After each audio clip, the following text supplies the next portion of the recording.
భారత communist party జాతీయ కార్యవర్గ సభ్యులు, తెలంగాణ రాష్ట్ర ఇన్ఛార్జిగా వివరించినటువంటి అతుల్ కుమార్ అంజన్ గారు గత 5-6 నెలల నుండి అనారోగ్యంతో బాధపడుతూ ఈరోజు ఉదయం ఆయన మరణించారని తెలిసి చాలా బాధగా ఉంది. ఏదైనా గొప్ప కమిట్మెంట్ ఉన్నటువంటి నాయకుడు, రైతు సంఘంలో పనిచేసినారు, ఏఎస్ఎఫ్లో పనిచేసినారు, ఏఐవైఎఫ్లో పనిచేసినారు. పార్టీలో కూడా క్రియాశీలకంగా జాతీయ స్థాయిలో కార్యదర్శి స్థాయికి వెళ్ళినటువంటి అతుల్ కుమార్ అంజన్ గారు ఢిల్లీలో పెద్ద ఎత్తున రైతుల ఆందోళనకు వారి పూర్తి మద్దతించి ముంబైలో పాదయాత్ర చేసినటువంటి వేలాది మంది, లక్షలాది మంది రైతులతో పాదయాత్ర చేయించి కేంద్రంలో ఉన్నటువంటి బీజేపీ ప్రభుత్వానికి చెమట పుట్టించినటువంటి నాయకుడు ఈరోజు మన మధ్య లేకపోవడం చాలా బాధాకరం.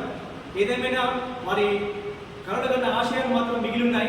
వారి ఆశయ సాధన కోసం భారత కమ్యూనిస్టు పార్టీ జాతీయ స్థాయిలో ఉన్నటువంటి నాయకులు, కార్యకర్తలు, రైతులు, కూలీలు, పేదవాళ్ళంతా ప్రజా ఉద్యమాల్లో భారత కమ్యూనిస్ట్ పార్టీ నిర్వహించేటువంటి కార్యక్రమాల్లో పాల్గొని వారి ఆశయ సాధన కోసం పోరాటాలు సాగించవలసిందిగా అందరినీ విజ్ఞప్తి చేస్తూ అతుల్ కుమార్ అంజన్ గారి కుటుంబానికి ప్రగాఢ సానుభూతి, సంతాపం తెలియజేస్తాం.